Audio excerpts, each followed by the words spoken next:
Olá, nós somos alunos da Escola ETEC Vasco Antônio Venchiarucci, do ensino médio integrado ao técnico em logística, e vamos apresentar sobre a eficiência dos containers no transporte marítimo. Os responsáveis por esse TCC são Beatriz Gonçalves, Laisa de Oliveira Santos, Leonardo Bianchi, Pedro Lucas e Vitória Gonçalves. Eu me chamo Vitória e vou começar falando sobre o que é a logística. Primeiramente, é importante ressaltar que a logística proporciona a uma empresa o planejamento, coordenação e execução de um processo. Ela envolve diversas etapas, sempre buscando atingir o objetivo da forma mais rápida, com a maior qualidade e focando na satisfação do cliente. Para isso ser possível, a escolha do melhor modal de transporte é uma das decisões mais importantes. Logo, é preciso conhecê-los para identificar qual vai ser a melhor opção. Dentre os modais, nós temos o ferroviário, que é feito por meio de vias férreas através de vagões, o rodoviário, que é terrestre, realizado por meio de estradas e rodovias através de veículos como caminhões, carros e carretas. O dutoviário, que funciona por meio da utilização de dutos, que podem ser subterrâneos, aparentes ou submarinos. O aeroviário, que consiste no movimento de pessoas e mercadorias pelo ar, com a utilização de aviões, balões, dirigíveis ou helicópteros. Já o hidroviário consiste na locomoção de mercadorias e de passageiros por barcos, navios ou balsas, via um corpo de água, tais como oceanos, mares, lagos, rios ou canais. É o tema principal deste trabalho. Pode ser usado para enviar produtos dos mais variados tipos e em todos os estados, sólido, líquido e gasoso, desde que eles estejam devidamente armazenados. Ele pode transportar grandes volumes e quantidades, percorrer longas distâncias e diferentes rotas. Tem maior segurança por conta do baixo risco de furtos, roubos e avarias na carga e um baixo custo, porém ele peca na agilidade nos prazos de entrega, já que o trajeto é muito longo. Navios, barcos e embarcações são considerados um dos meios de transportes mais antigos, afinal, esse modal já foi muito utilizado.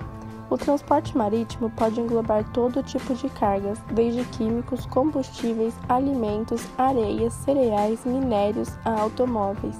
Este tipo de transporte é utilizado para a passagem de mares abertos. É também o elo entre os vários continentes. As exportações no modal marítimo representam quase 90% das operações realizadas no exterior. Os produtos exportados seguem rigorosas normas de segurança, tornando este modal uma ótima opção. É um dos transportes com a menor taxa de poluição.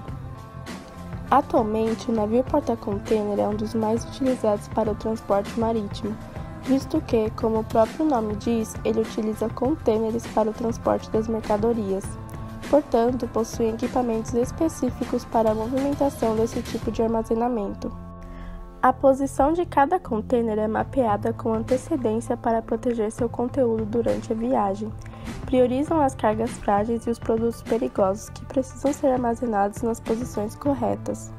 As cargas mais frágeis ou perecíveis são transportadas em unidades especialmente refrigeradas, conhecidas como contêineres frigoríficos.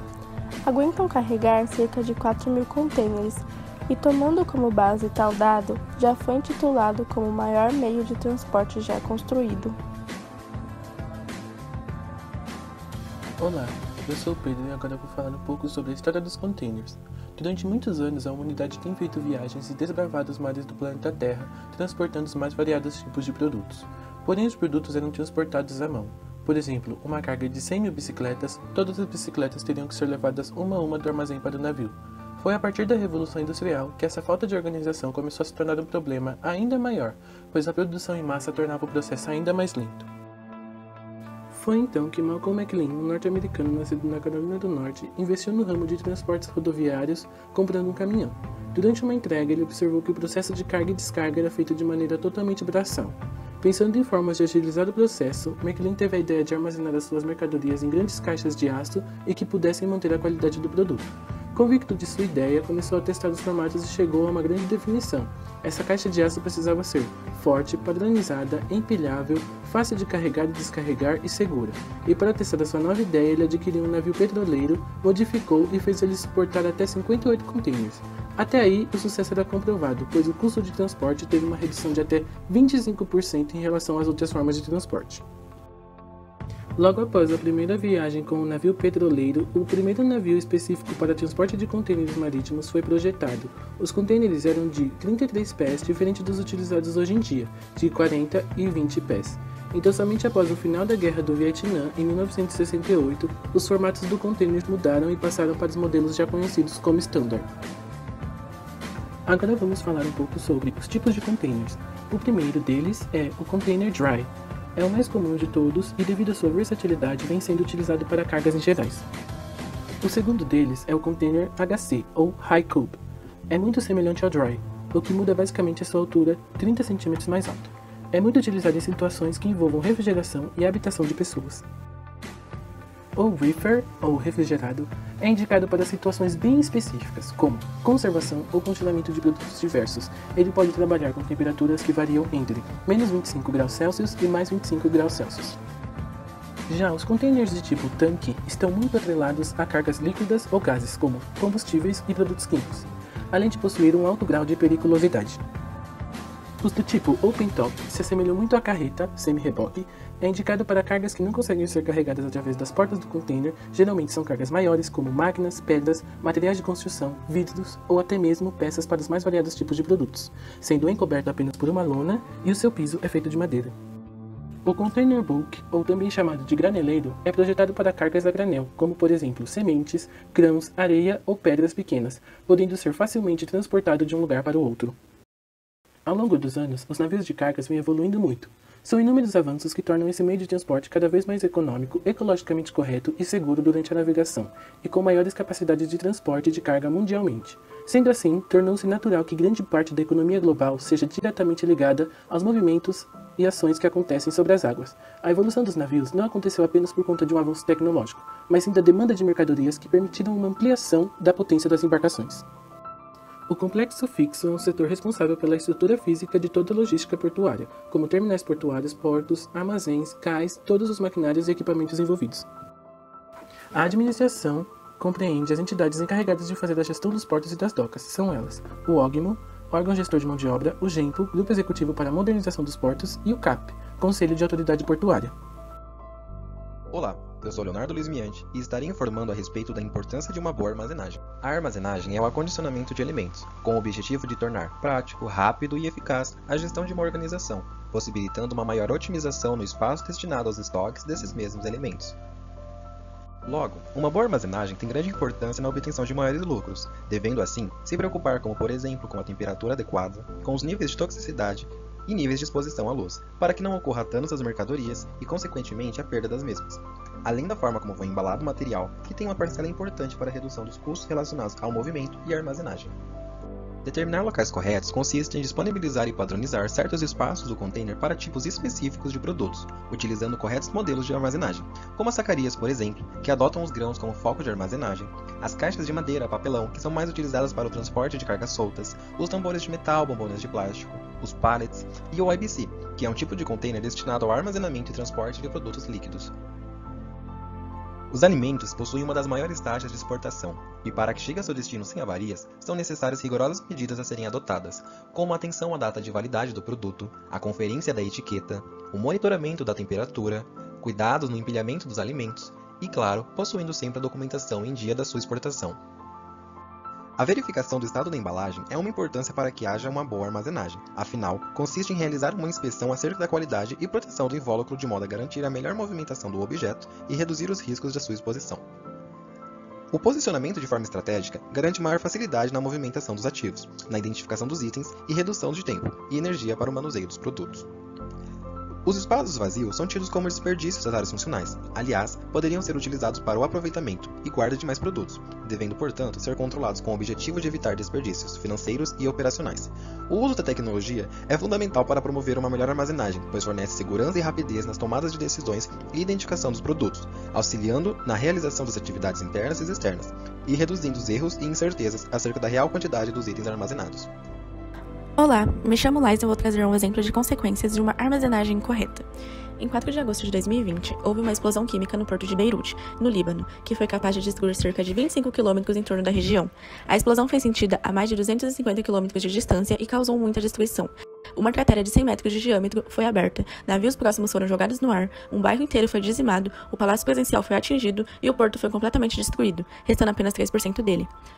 Toda essa tragédia foi causada por um material confiscado de um navio em 2013, o nitrato de amônio, que foi acondicionado no porto em sacos de 1 tonelada, empilhados de qualquer jeito no chão, sem nenhum cuidado, sem separação, sem pallets, sem piso antiestático, que reduz, amortece ou inibe a descarga eletrostática.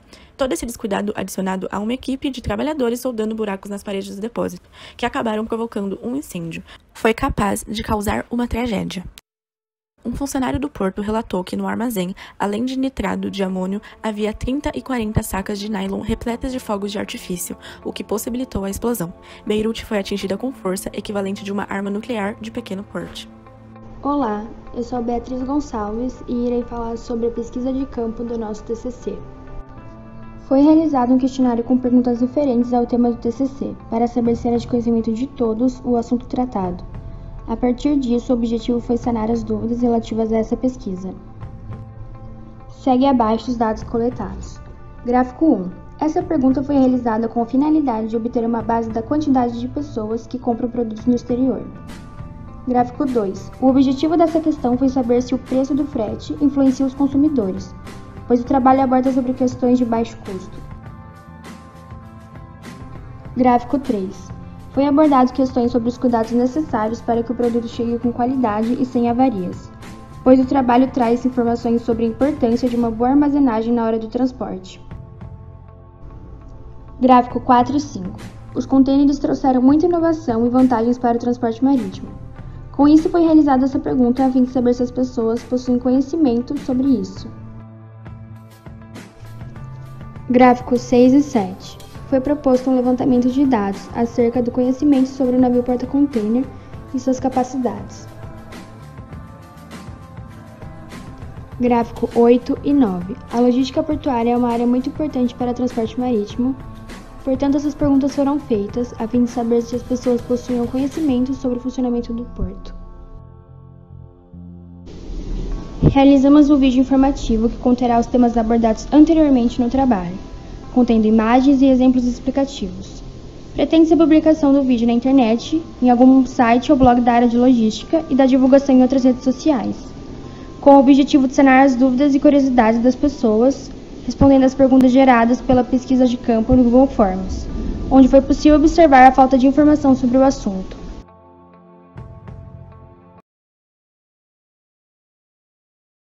Olá! A modernização do sistema de transporte hidroviário dada pelo surgimento dos contêineres trouxe uma nova perspectiva no mundo das exportações, até então realizada sem padronização e organização. Foi aí que Malcolm McLean, proprietário de uma empresa de caminhões, vendeu tudo o que tinha para comprar um navio e desenvolver o sistema de containerização. Extremamente simples, ele projetou uma caixa ondulada de metal e criou o sistema que seguraria perfeitamente essas caixas em caminhões e navios.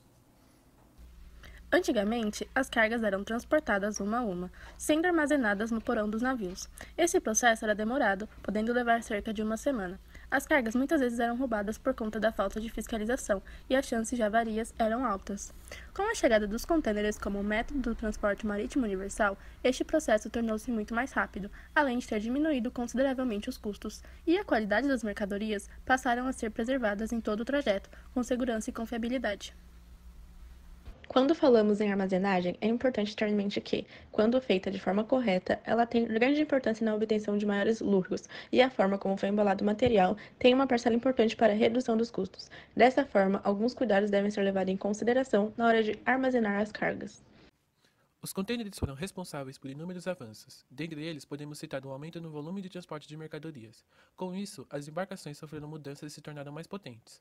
A maior necessidade foi a ampliação no tamanho dos navios para aumentar a capacidade de carga. Foi aí que surgiu o navio porta-container.